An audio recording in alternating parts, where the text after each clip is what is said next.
What's up for July? How about some moons with those giant planets? Mars after midnight? And are the stars of Mars the same as ours? In the first week of July, enjoy Jupiter, Saturn, and the Moon late into the night.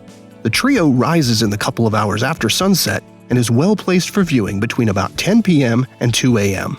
They form their closest grouping over the July 4th weekend. And as you're marveling at this celestial celebration, remember you're not just looking at one moon, but well over 100. At present count, Jupiter and Saturn have 161 moons between them. You can see Jupiter's 4 largest moons with a basic pair of binoculars, and at least one of Saturn's moons with a basic telescope.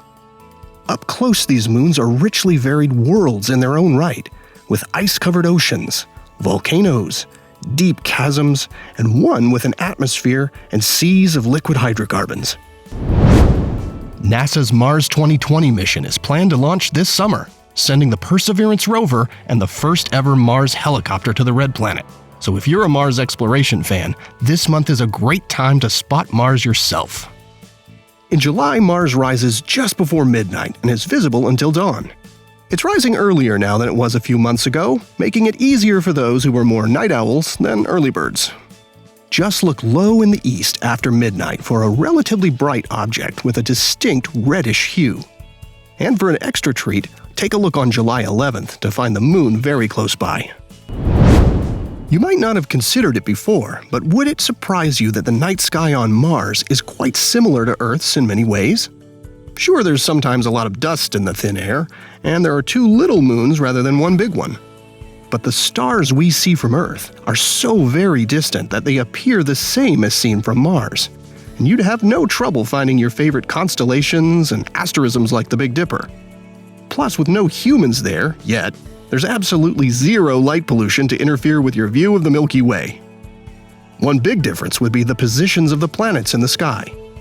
And instead of a ruddy red planet, there would be a dazzling bluish-white one to try and spot while stargazing. To see noticeable changes in the positions of the stars, you'd have to travel much farther than Mars, Jupiter, or even Pluto. In fact, NASA's New Horizons spacecraft, speeding through the outskirts of the solar system, has only seen the slightest shift in the positions of a couple of nearby stars, despite being more than 4 billion miles away from Earth. Here are the phases of the moon for July. You can catch up on all of NASA's missions to explore the solar system and beyond at nasa.gov.